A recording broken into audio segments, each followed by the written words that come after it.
Lily, mostly going by the name Lily. And I have a background in electrical and electronics engineering. I graduated in 2020. I have been space enthusiast for a very long time. Since when I was a child, I had questions about, say, that dream. It came back at engineering school, and I had access to the internet because when I had questions as a child, I did not get any answers. It started when I heard someone went to the moon. This question, how did someone get there? Most of the answers that I got were superstitious answers. The person was sleeping the night and the person got swallowed by the moon. Yeah, so I stopped asking, but I'd always been drawn to science and mathematics, especially. That was like from home. And so I went on the path. I went in school, and it's only after I graduated that I have access, as in, having a device and having the possibility. So well, I think at some point in my life, when I had online level, I got a gift. I had very strict parents. My father was very strict, so he took the phone away. That was for a good reason, I guess. But I would say it all happened at the right time. So after high school, I started doing engineering, and I think we did a course, and I don't know how it got me to remember those questions that I had about space, how someone went to the moon, and then I did research about it and read that. So people actually go to the moon, and there is something called all that cool stuff, and it got me excited. So yeah, that's how I gradually learned more about the space industry, the space sector.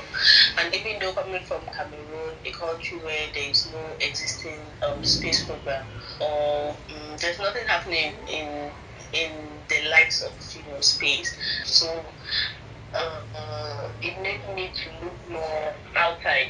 I love reaching out to people, especially when I have answers for. So I use LinkedIn and Twitter as a tool to search for people who are doing who are working in this field, and especially I search for Cameroonians, right, who were already. So I just wanted to know if there's a Cameroonian somewhere, not necessarily living here, because most times, we have these talents, but they leave, and it's difficult to track them. So I searched, and I landed on, the famous interned, and then Dr. Efiki. So we know interned an aerospace engineer who is working at NASA, and then Dr. Efiki is a space systems engineer who did his studies in South Africa, and he actually has a company called Nanosatellite Missions Design. And I reached out to him. I think that was towards my final year in university. I had to had to do a final thesis, like a final year project. And even though everyone else got projects from as Papa, mostly a list of projects, and then professors will be like, you take this one, you take that one. But I was allowed to propose what I wanted to work on. So I knew I did not want to do something regular. Like, I didn't want to waste my working on a project that need to feel that I would like to further. So I wanted to do a project in space, and specifically nanosatellites. So reaching out to Dr. Ifeke at the moment was really crucial for me, and he was very happy to host advise me, and he taught me how to design space mission, and I worked on a project that at that time in the startup he had to do for for the Gabonese Space Agency and using a South African nanosatellite. So it was really exciting and I would say unbelievable because if someone told me when I was in second year that Lily, by the time you're graduating, you'll not do a regular project because as someone with an electrical engineering background, most of my classmates were doing, projects that included hardware, like their projects after they talk about it,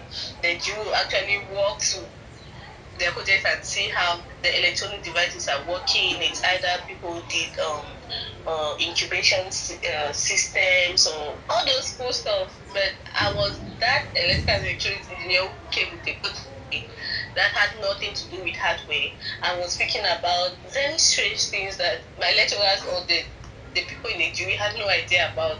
But it was really a learning process because I could feel that moment of pride when I, was talking and they were all listening so keenly. And the kind of questions that they would ask me later, normally, when they have a mastery of the field, they would ask you very challenging questions. But my session was more of a learning session. So you mentioned like you spoke about you spoke about a platform, and then a platform is the structure of the spacecraft. What is a payload? So a payload is the device you're using to collect the data that you want, and it was nice. My passion for space pushed me to become a space hero insider. So I saw this application online about space hero, and being someone who did not want to say something about it and not read more about it, it was really exciting and I applied. And so basically, the Space Hero Insider community is just a community of space enthusiasts who people who are passionate about space and people who are experts in the space industry. They come together and then connect and have webinars to learn and stuff. So I met so after becoming an insider at that time because Space Hero is a startup. At that time, the founders were doing they wanted to meet every insider. So I didn't know that was their way of, doing an interview to know the people in the community. And when they met me, they fell in love with my personality. Apparently, I don't know what's, peculiar about me, but they fell in love with my personality, as they said, and they wanted me to intern with them. So I interned with Space Hero for 3 months. Alongside my on-site job that I had in Douala as project manager with a small company called Arcadia. So while interning with Space Hero, at the end of those rather 2 months, 60 days, at the end of those 2 months, they told me, they want me to keep working with them part time, and then later on, I got the role of regional partnerships representative for Africa. So right now, I'm working with Space Hero as partnership rep, in charge of strategic partnerships within Africa. And so basically, Space Hero is a worldwide movement to democratize space, which I really love. And they are doing this through the world's first ever global casting show that will send the winner to the International Space Station for 10 days. So during this first season, the winner will be going to space for 10 days, and there's going to be 14 other seasons, so a total of 15 seasons. And during the coming season, we might be sending someone to the moon, to Mars, and beyond. My responsibility at Space Hero is to reach out to space agencies in Africa to talk to them about the project and to get them excited to join the project by telling the young people in their country to apply for this competition, which is completely free. So that's what I'm doing right now. The same word for me is firstly identifying what I love. Like, what's that thing that excites me? what am I very happy doing? What do I do and not feel like I'm being forced to do it?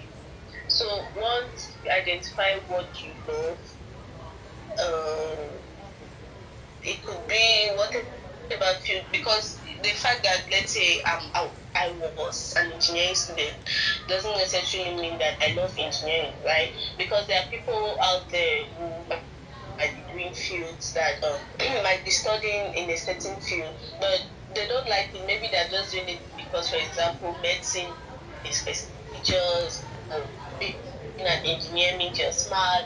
But it's not so. The fact that you're studying in a certain field does not necessarily mean you love it. Only you have to be sure that what you're down to specific specialty. So what exactly truly excites you about engineering? It could be software engineering. Yes, software engineering is still broad. What exactly excites you about software engineering, for example? It could be designing websites, whatever it is. So just read up and learning more about it, even if it's not within your direct sphere of studies. Mm-hmm. Learn more about that thing and be free to talk about it. Be free to talk about it, even if you feel like no one understands you, even if you feel like these are not things that people talk about. So I would say one thing about me is when I when I love something, I am very excited to talk about it, and you can always see this sparkle. I don't Mm-hmm. see myself, but you can see the twinkle in my eyes when I'm Yeah, talking I about saw it, and those I'm twinkles when you were smiling talking and to me all about joyous. crowdsource. Yes. So you see the twinkle, you be so glad. Like I think that's what convinces people. Do not stop. Mm-hmm. Learn more about it, and do not be afraid to talk about it. In the space sector, I would love to creation of a national space program in Cameroon, and maybe eventually a national space agency for Cameroon. But at the end of the day, if there's no impact, if I'm the last person, or if after me there is no other person or no other young person who feels like mentoring and encouraging young people from Cameroon, young or old, so people from Mm-hmm. Cameroon. So when I say young, they say we are limiting it to young people. What about the old people? Okay, so anyone from Cameroon who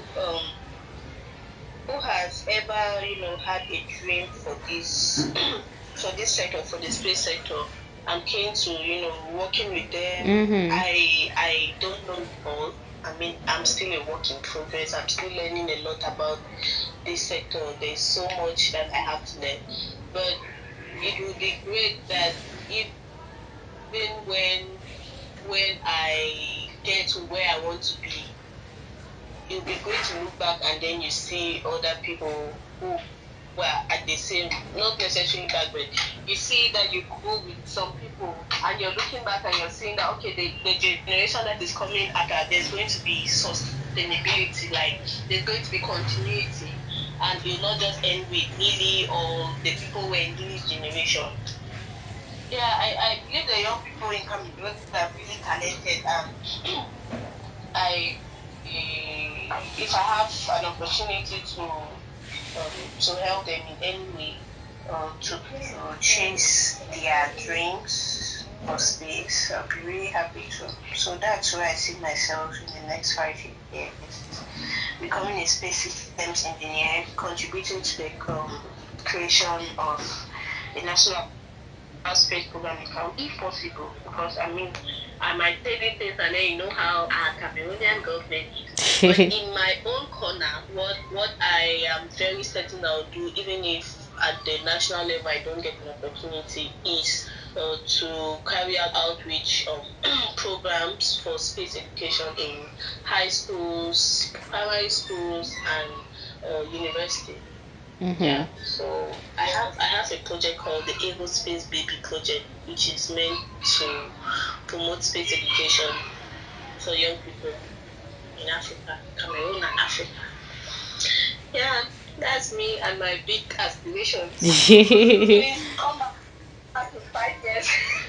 Okay. Really, how far? Yes. God Well, help we me. are definitely going to be back in 5 years, and I just want to say I'm really proud of you. Yeah, I'm so proud of you. And where can we access the Aerospace Baby program? Like, how can we be part of it? Or how can we keep up with you, with your content?